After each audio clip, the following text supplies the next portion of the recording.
let's get started. Let me check. Okay, the recording is on. Okay, sound is okay. Okay, so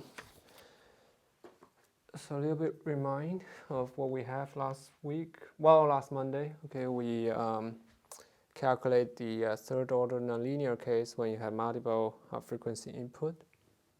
And then we arrive at a relatively scary equation where on the left you have the common, well, you have the normal Z differential on your electrical field. And then on the right hand side you have three electrical waves multiplied together. That's the third harmonic, well, not third harmonic, third order nonlinear equation, what you should expect.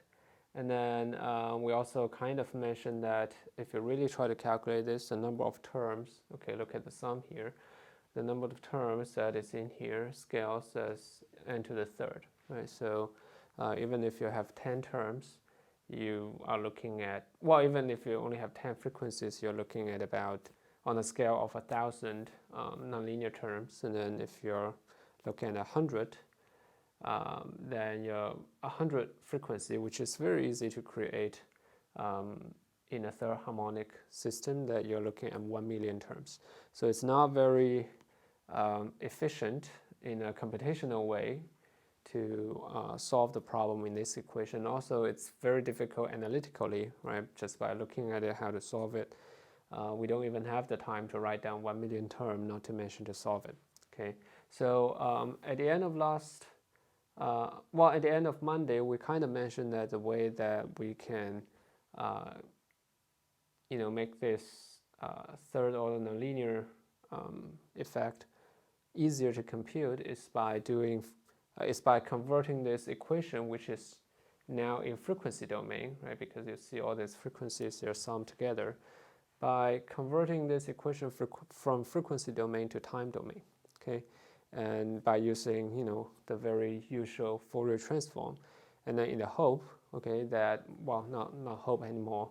Well, today we're going to show this, okay? When you convert this to frequency domain, convert it back to time domain, you arrive at this very simple equation where your refraction index,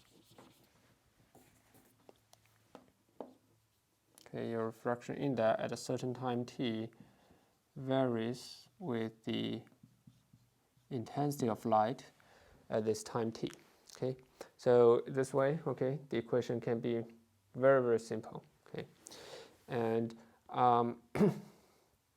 the way you kind of think about it, like you can kind of imagine, okay, well, let's put it this way. Why is there a difference between frequency domain and time domain, right? Why is there a frequency? Why is there a difference? Because like from, mathematics or from other classes, you might learn that frequency domain and time domain, they're equivalent to each other, and they're linked, completely linked by Fourier transform. Okay, the difference here is that the Curry effect, or the third order nonlinear effect, is extremely fast. What that means is that the refraction index of this moment only depends on the intensity of this moment. Okay, so there's no coupling between different time, between this time and the next time. However, in frequency domain, each frequency is coupled with another frequency. So in that sense, this is, it's not the right word, but you can think about it, this is a more nonlinear system, more nonlinear description mathematically, where this one t, okay, different t, among different t, you're not coupled. Okay, so that's why this would work, okay, from frequency domain to time domain. Okay, so now let's see what's the mathematical tool that we can use it to do this. The thing is Fourier transform, okay, and you guys have probably learned it. I'm not sure if you learned it in the complex form or in the the cosine sine form. But anyway, this is a form that people in optics use, right? We use complex form. So what it is that if you have electrical field that depends on position, well, that is obviously a function of z and t, right? That's the electrical field in a light, then what you can do is that you can express this in terms of many different frequency components, right? You guys are familiar with this. This is just an integration form of it, okay, instead of the sum, okay. And there's 1 over square root of 2 pi. That's just a normalization factor,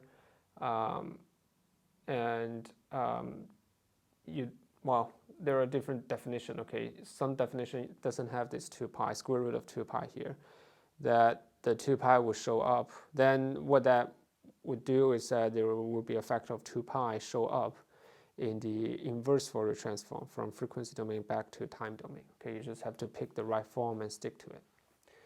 And so if you look at this, okay, you might want, okay, this expression, okay, the complex exponential minus I omega t is a complex number, but we know that the electrical field is a real number, right? So how does this work? How do you use a complex Fourier transform to get a real number? The trick here is this, right? The integration limit. Okay, we're integrating from minus infinity to plus infinity, right? So if you think about it, so if you have a frequency, let's say omega naught,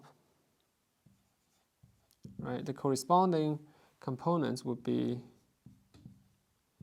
z omega naught, and then you have e to the minus I omega naught t, right?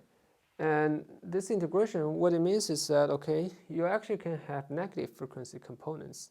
And when you have negative frequency components, for example, minus omega naught, okay, then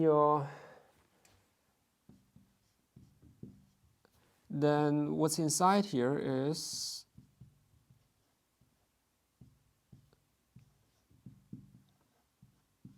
right, it's like this, right? You don't have a minus sign in your frequency term now. So this looks a lot like the complex conjugate of your, the minus I omega t term. The only thing that you need to make it happen is you need to require, okay, the complex conjugate of this equal to this. Right? If you satisfy this condition, then this Fourier transform, although you're doing it in complex number, will give you a real, the integration of this will give you a real number. And then here we're not really talking that much about z, okay? But then if you go in there, and then you find out, okay, E omega, you define Ez as E omega z, which means the electrical field amplitude at frequency omega at position z, okay? And then it has a propagation constant ikz, and then we know that k is n omega divided by c, right? I n omega c times z. Now if you multiply, if you plug in the negative omega naught into this, okay, this term naturally turns into its complex conjugate, okay, because it's a frequency here, okay. And this one, it doesn't really matter that much, right? You can, as long as you stick with this, okay. So eventually, okay, what we can do here, the first thing we can do here, if you look at it, is that you can actually combine. Let me take a step back, okay? If you look at this, it actually looks a lot like the discrete Fourier transform of your electrical field, right?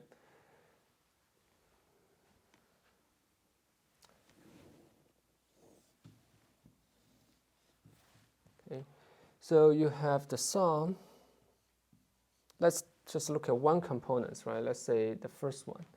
The sum of mu1, okay, and then E mu1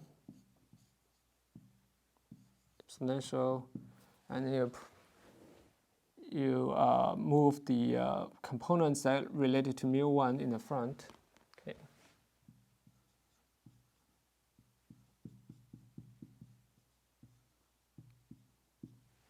right? This is the first term. And it looks like this and this are just the same, right? If you think of E mu1 as E omega z, right? You have the same term here. The only difference here is that in our definition, okay, if this is frequency, this is omega, it's a 0, then, okay, in our sum, mu1, mu2, mu3 are actually some real numbers, right? So they indicate the frequency, okay, they indicate the frequency, okay, with the label, for example, 1, 2, 3, and keep going, right? So they don't actually go to the negative part, okay? And the way that you can kind of solve it is that the negative components are actually all in the complex conjugate, okay? They're actually all in the complex conjugate. Just think about it. You have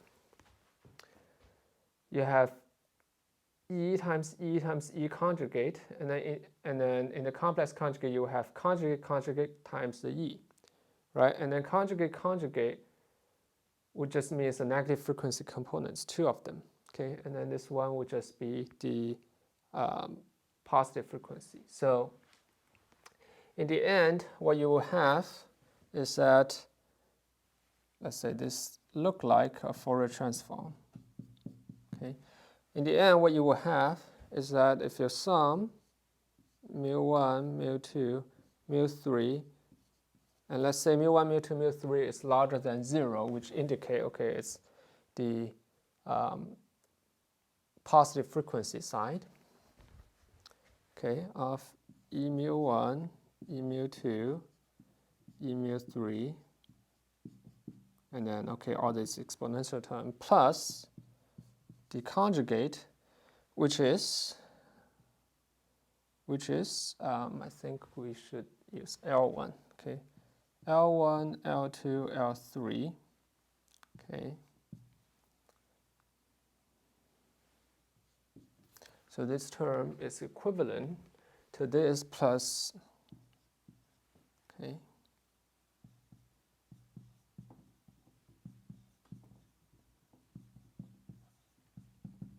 okay. So the complex conjugate term is equivalent to L1, L2, L3, okay, sum of this, and all of these numbers are smaller than 0. What that means is that you are summing the negative frequency components here, okay, -1, -2, -3, okay, which is actually the complex conjugate of this term, okay.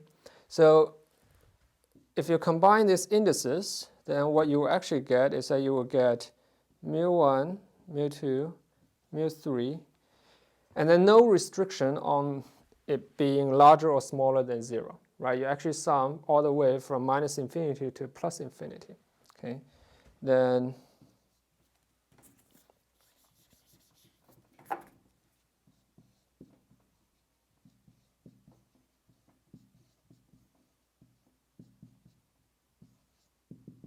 okay, and then let's label it from -infinity to infinity. Okay, so this way we kind of combine. We do 2 things. We combine the this term that we previously derived and its complex conjugate into one term here. And then second thing is that we draw the analogy, okay, from here to here, okay, with the Fourier transform, right? It's extremely straightforward, okay, to change this into a Fourier transform because, right, just changing the sum and integration, and they two basically mean the same, okay. Then what we can do is now rewrite them, okay, rewrite them. And notice here, mu1, mu2, mu3, okay,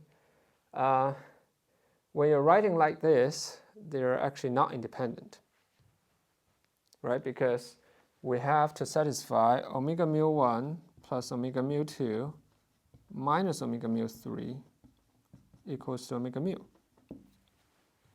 right? So they're not completely independent.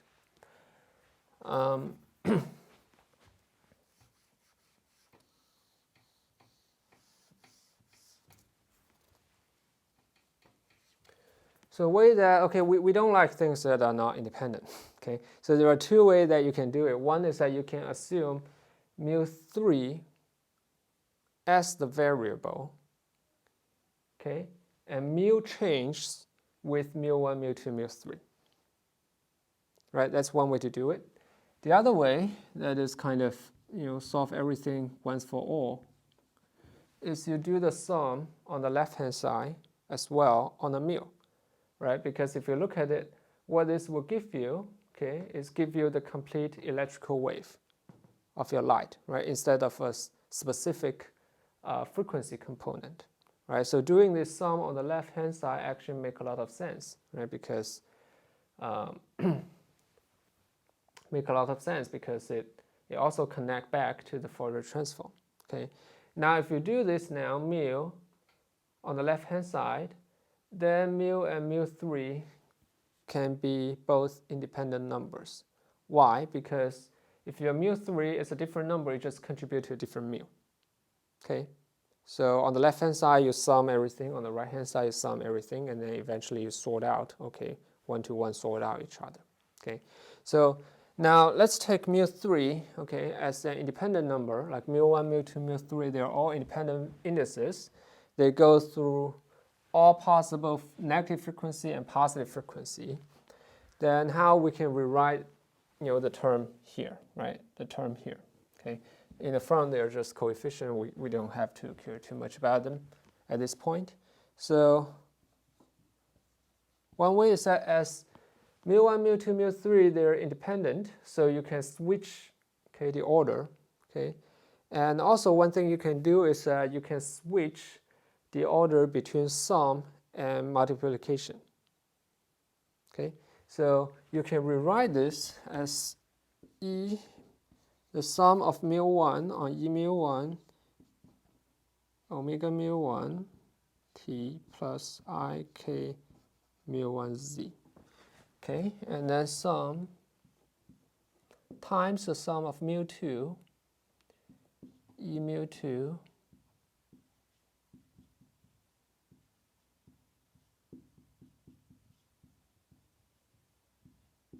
and then also times mu3,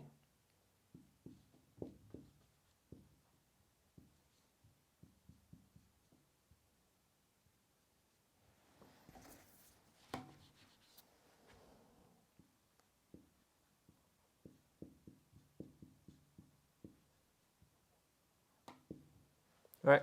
So if you look at this, okay, then it's crystal clear now, okay? This part,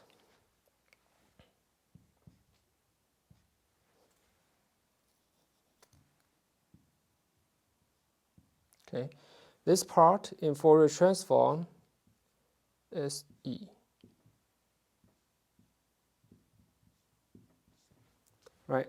Only off by a factor of 2 pi or something, right? And then in this specific case, you can define, okay, I don't have this 2 pi factor, and then just for simplicity, okay? And this term again is E, right? This term again is Z, and this term is just a complex conjugate, okay, of all of that. So this term is E Z T complex conjugate, right? So in total, okay, in sum, then your nonlinear polarization, right, which is described here on the left-hand side. This left-hand side is actually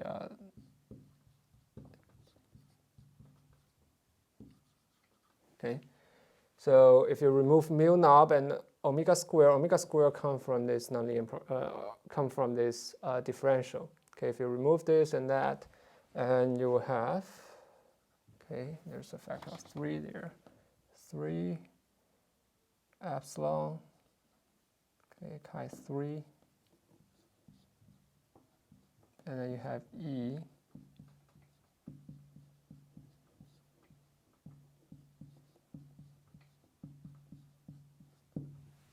right, okay. We have learned previously, or we have used this trick many times, is that convert this into a refraction index, right? Is that your displacement field is epsilon r e, okay, plus p. And now you put the epsilon in the front, okay, and then you have epsilon r plus 3 pi 3 e.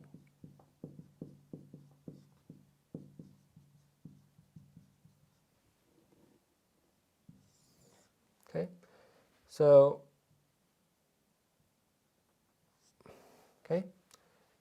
so similar to the single frequency situation, which we arrive at this exact same equation. The only difference is that at that time you don't have time-dependent t here. Okay, you're a single frequency. So by looking at this, you know that okay, then this linked to the refraction index through n squared, and then you apply okay, this term is much smaller than this one, and you do approximation. And eventually, you will get your refraction index is equal to n naught times some coefficient times e squared. Okay, and then by using the relationship between E and then the intensity of light, right? We've done that, so we're not going to repeat here. This will give you N2 IT. Okay, so this is how everything works. And you might wonder, okay, but how about this equation, right? We know that the refraction index change like this, but how about the equation? The equation you can actually do it the same way, but with a little bit of approximation. Okay, if you want, well, we always do a little bit of approximation here. One approximation you can do is that you can assume the frequency difference between all these terms, okay, they are very small. So you can assume, let's erase here.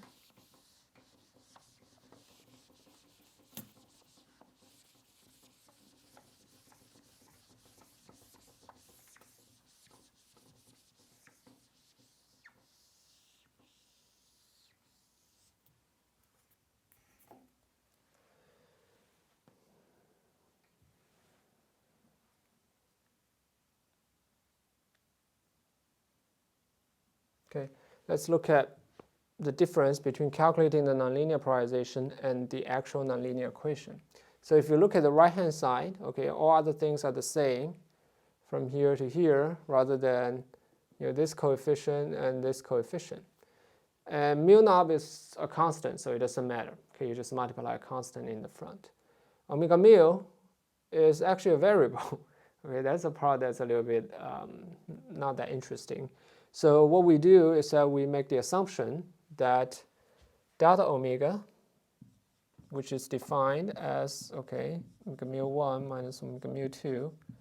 Mu1, mu2 can be, any two numbers that are interesting in this sense. Is much smaller than the omega mu itself. So what it means is that, okay, you can have a lot of frequency here, but then as your frequency is very high, okay, this small difference actually, the difference between these frequencies are much smaller compared with the carrier frequency itself. And this actually makes a lot of sense if you think about the real situation. For example, in optical telecommunication, omega is about, well, at C band, it's about 200 terahertz. Okay, this is around 1550 nanometer. Okay, in terms of wavelength, and then the optical span usually you use is typically about a few terahertz. Okay, so there's a magnitude difference here. So this assumption actually holds pretty well. Okay, as long as your optical span of your all these lights is not dramatically large. Okay, so if we okay, make the approximation that, this is true, then omega mu can be approximate to the center frequency omega naught, right? You can pick one frequency in your lasers and then say, okay, that's the frequency I'm going to use. And usually we pick the one at the center because then the difference on the left and the right will cancel each other. Okay, so, and then this term, okay, become exactly the same as this one, other than off by a factor of mu naught and omega naught square, right? So the left-hand side is the right-hand side is exactly the same procedure as this one. Okay, so it becomes right-hand side. Let's write it down as minus 3 mu naught epsilon naught k naught, omega naught.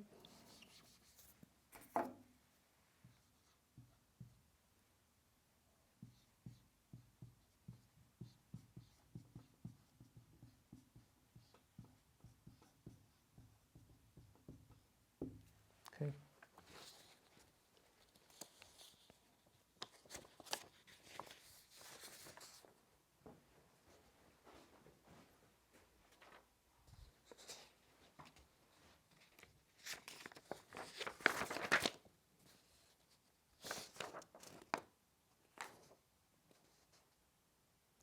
Okay, now the right-hand side is a little bit complicated, and the left-hand side is actually a little bit complicated. We're going to deal with the simplest situation and then leave the next situation in the next part. Okay, the complication here is that if you look at it, it looks almost like a Fourier transform. Right, almost like a Fourier transform. It looks almost like you can do this.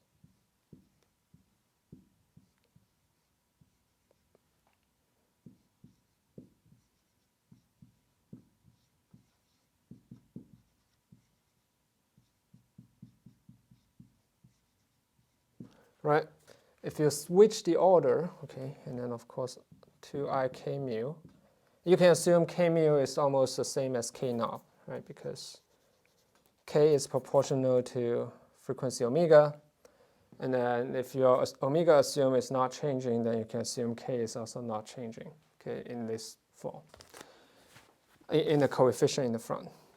But, right, and the reason that you move it up in the front is because the sum of mu has nothing to do with your differential, right? So you can switch the order. That's the thought. But if you look at it, okay, there's actually something wrong with this, is that this doesn't equal to that. It's because when you do the differential, you're not only doing it on the E mu, you're also doing it on the exponential I k mu z, right? So there's actually an additional term, okay? So this is actually not very easy to handle because you can imagine what's going on here, okay? Is that there's a special case, is that if you assume that the phase matching condition is perfectly satisfied, then the k mu z, of course, equal to k mu 1 plus k mu 2 minus k mu 3z, right? In that case, these two terms, they cancel each other, right? So then you never have to worry about k. Then this equation is satisfied, right? Naturally satisfied. You can switch the sum and z. Okay. So when phase matching condition is satisfied perfectly, let's say perfect phase match, then you just cancel the z exponential term, and then you do this switch between differential and sum, okay? And then you translate that into Ez, okay, by using Fourier transform, okay? That's how you can do it if there's perfect phase match. But of course, most material, they don't have perfect phase match. And this term becomes extremely difficult to handle, okay? And then we will actually talk about that in the next section, okay, in the next section. So the takeaway from this calculation is that we learned that how to write down the complete equation in frequency domain, and we learned that it's extremely difficult to solve it. And we derive without any assumption or simplification that the Curry effect can be simplified by doing Fourier transform into time domain and then summarize in a refraction index change. Here. And then the nonlinear equation here, can be completely mapped into time domain if we're following the perfect phase matching condition. And if it's not, then there's other things we need to take care of. So the takeaway here is the Curry effect is consistent with our nonlinear framework, nonlinear optics framework.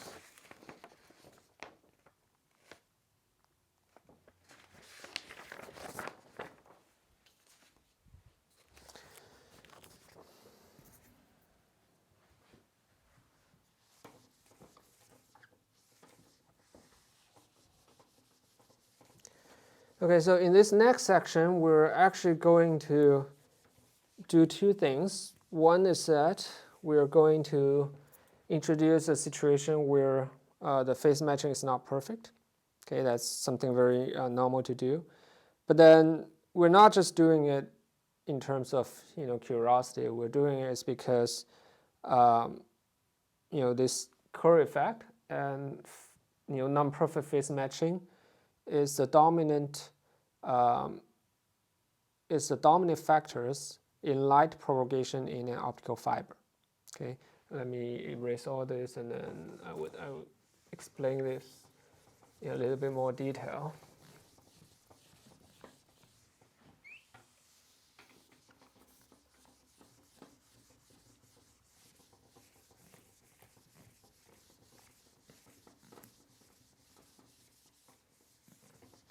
So nowadays, the optical telecommunication has been really a standard technology that make broadband internet possible. There's optical fiber, and then you have light, of course modulated in temporal domain because that's how you load information. Let's say fiber, right? And then out.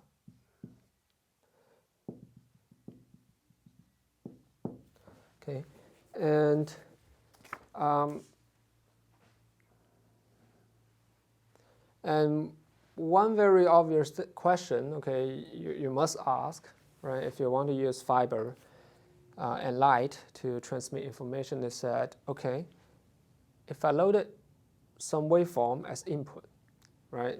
You can do it like in the time domain on off to send information.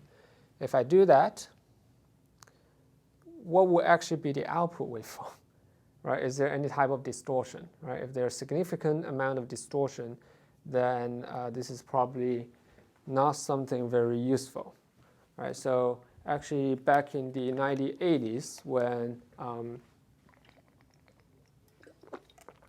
people first start envisioning or trying to solve the technical difficulty in using fibers, this was a very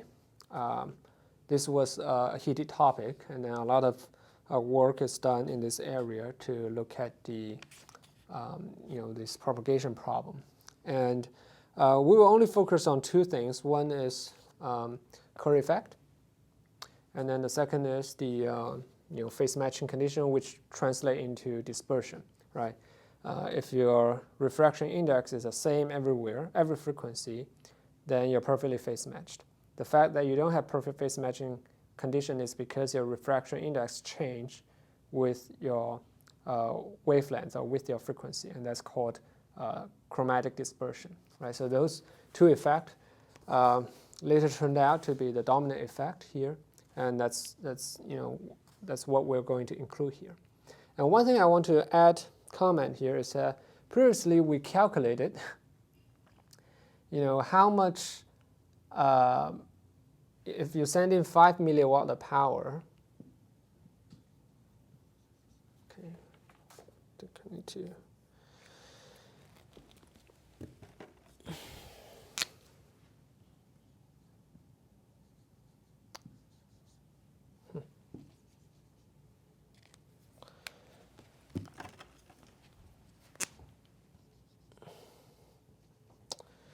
Yeah, should buy new markers. Anyway, so previously we kind of calculated if you send in 5 milliwatt of power, and then let the light propagate, right? And we were wondering, okay, if there's Curry effect, how much phase change would that incur, right? And then we show that, okay, if I want to do a pi phase change of phase from 0 to pi because of Curry effect, the propagation length, I think it's on the order of hundreds of kilometers. That's, in between, Charlottesville and Florida. And at that time, we think, okay, then, this effect is not really that significant. We don't have to worry about it. But there are two things. One is that when you use fiber to transmit information, the length is actually longer than that. Right? For example, if you want to communicate from the East Coast and Europe, you actually have under ocean fiber core, okay, that are going thousands of miles, okay, and also, yeah, I'm actually not sure how the fiber arrangement is between America and Asia. I'm not sure if it goes through Europe in the continent or actually goes through Pacific Ocean. I'm not sure which one it is, but I think maybe the ocean one makes a lot more sense. Yeah, it's because you don't need to acquire any land, right? You can just use a ship, right? So, okay. So this is a problem, okay, of obvious problem that's good to know the answer, and then and what we're going to do here is that we're just going to formulate the equations, okay, just to show you what's the dominant equation in light propagating in fiber. And we're going to give you one very simple solution. Actually, for nonlinear equation, there are usually a numerous number of solutions. Right? So we're just going to show one of you to you guys, and that's about it. Okay. So obviously, okay, we're going to solve this in time domain. Okay, time domain. Let's just make that clear. And we can write our definition here on the Fourier transform that we have E t, okay, if you have a time varying electrical field at your input, and we're going to decompose that into this.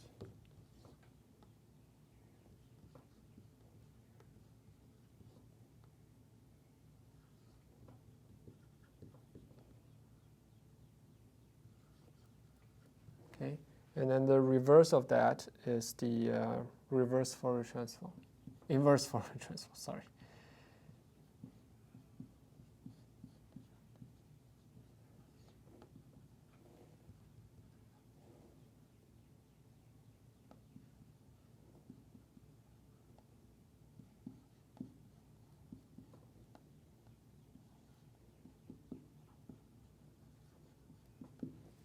Okay, so you guys are familiar with this. And then one thing I want to point out is that the the relationship between time and frequency is that you can kind of see here that the relationship is inverse, right? So, for example, if you have light, okay, that doesn't change its power in time, then that corresponds to a signal, okay, that has a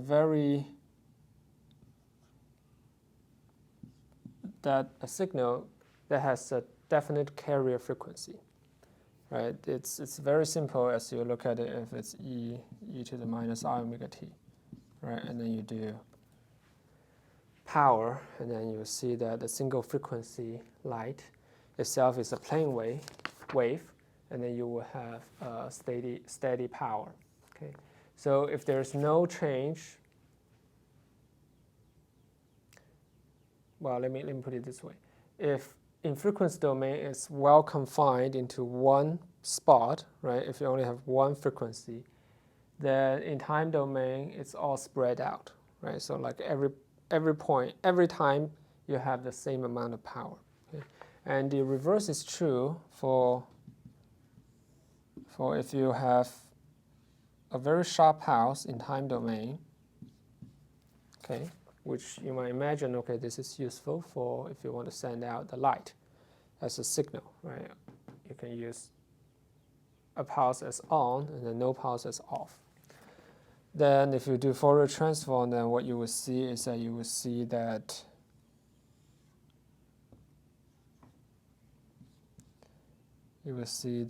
okay, your frequency envelope is very broad. Okay, it's very broad. And then I think someone kind of, wants to say this is the uncertainty principle, but it's actually not. It's actually the frequency and time bandwidth.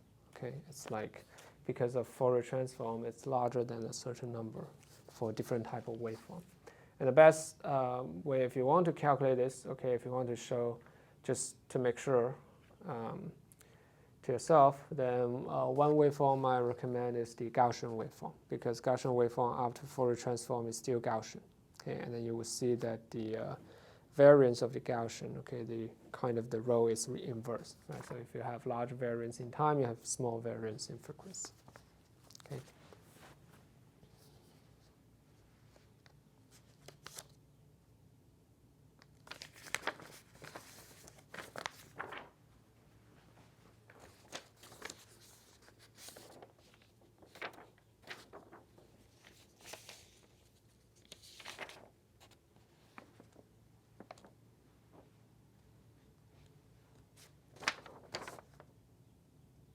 Okay, and now before we go, probably today we're not going into the equations. We're going to leave that to, I think next Monday is spring break, so we're going to leave it to 1 week after that. Let's look at a simple question. Okay, that's actually proposed very early. It's kind of interesting story. Is that like if you first look at the system, what's your immediate thought of how to send out information? Like as much information as possible. Your immediate thought, at least my immediate thought, and many people at that time, the immediate thought is that I should create a time code, right? I divide the time in many, many small sections, okay, and as dense as possible. And if there's a pulse, short pulse, okay, appear there, I can say this is 1, and if there's nothing, I say this is 0. And then if there's another pulse, then I know it's 1, 1. And of course, you can kind of use if you have enough resolution, right, then you can use the amplitude to encode more information, okay, 1, 0, 2, etc. Okay, and people would think, okay, it would think the way to pack more information is to make the pulse as short as possible, right? The shorter you are, you can put more pulse into a certain time, right? And so at that time, this is the way that people actually do this. This structure is called soliton. Okay, soliton is kind of like the description of the pulse, and then later I will explain. Well, next week I will explain the reason of this name. And despite it make a lot of sense, okay, this approach failed. And then there was a huge debate, I think at the 1980s. I actually heard it from some other people, okay, that a lot of research institute, especially in Japan and some in China, especially in Japan and some in the US, that were thinking that this would be the future of telecommunication. And then there are some other faculties, including some faculties at Caltech, think that, okay, this is a stupid idea. Okay, and the reason that well, not stupid idea, but really it's not. It's very interesting in scientific form, but then it's not robust enough for practical applications. And why is that?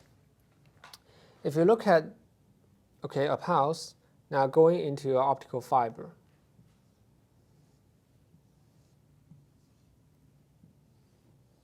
Okay.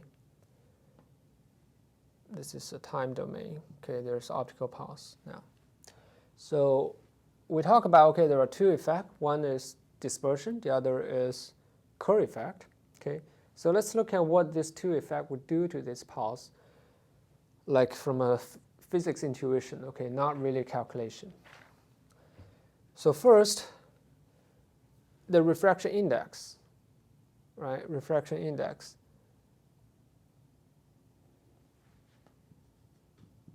Varies with the intensity of the light. So across this pulse, the refraction index is not the same everywhere. Right? It's actually not the same. Up on here, it has the highest refraction index. Low here, it has lower refraction index. And what is refraction index? Refraction index is the speed of light travel in your media, right? How much it slows down. So you can imagine your peak is going to slow down while all others travel a little bit faster.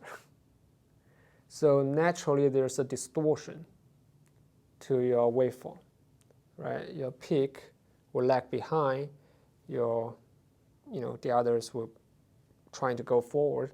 And then if you just have the Kerr effect, what will happen is that after a certain propagation distance, your pulse would look like this. Okay, it would be very broad. Okay, it will be broadened. And of course, this effect, depends on the intensity of your pulse, right? And then for the same amount of energy per pulse, the shorter the pulse, the higher the peak intensity, right? Because you're confining the energy in a smaller time. Okay, so this effect is very, very severe. Okay, when your pulse is very short. So it's naturally playing against. Okay, it's playing against this using solitone as communication. Okay, it's against this. And the second effect, which is also against it, is the chromatic dispersion. Okay, we've said it here that because of Fourier transform, right? If your time domain is a short pulse, okay, then frequency domain means that it's spread out. You have many, many frequency components, okay, and the refraction index at each frequency component, n omega, they're not constant. Right, they're not constant. So what it means is that here, if you look at it in frequency domain, within this pulse, there are different colors, right? Different frequencies, there are different colors, and some colors travel faster, some colors travel slower. Right, so naturally the pulse again will be distorted, and if you only have this effect. Your pulse will again look like this. Okay, it will be distorted, broadened, typically broadened. Okay, so so intuitively you would think this would not work unless for two situations. One is that you keep the pulse very broad in time domain, right? If you keep the pulse very broad in time domain, then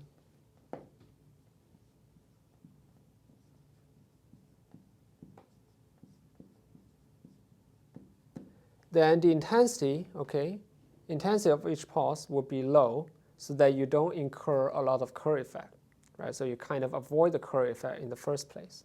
And second is that if your pulse is broad, then your frequency domain is very narrow, right? Then you see much less dispersion, right? Your frequency difference is very small, so that your refraction index is again very small, so you see very little difference. You see less chromatic dispersion. And also the third thing is that because your pulse is already starting very broad, right? So even it's broader by, let's say your pulse at the beginning, let's say it's 1 nanosecond broad. And then if after the propagation it become 1.01 nanosecond broad, actually doesn't matter that much, okay, 1% of change. But if you start with, let's say, 1 picosecond pulse, which is actually not very narrow, to be honest with you. If you want to go even narrow, like in our lab, we can go to 30 femtosecond, okay, or like in some research lab, going into sub-femtosecond. Then adding 0.1 nanosecond of broadening will change you to 10 picosecond, right? It will completely crop your system, right? It just wouldn't work, okay? So one is that you can use broader pulse, but at the expense that you can send less information. Less amount of information, that's for sure. Okay. Yes, and then there's another solution for this. We will touch after finishing the second part. Okay. The second one is that, okay, this is a very, very interesting in physics sense. Okay, and if I were a researcher in the 1980s, I would also study this because it's kind of very interesting.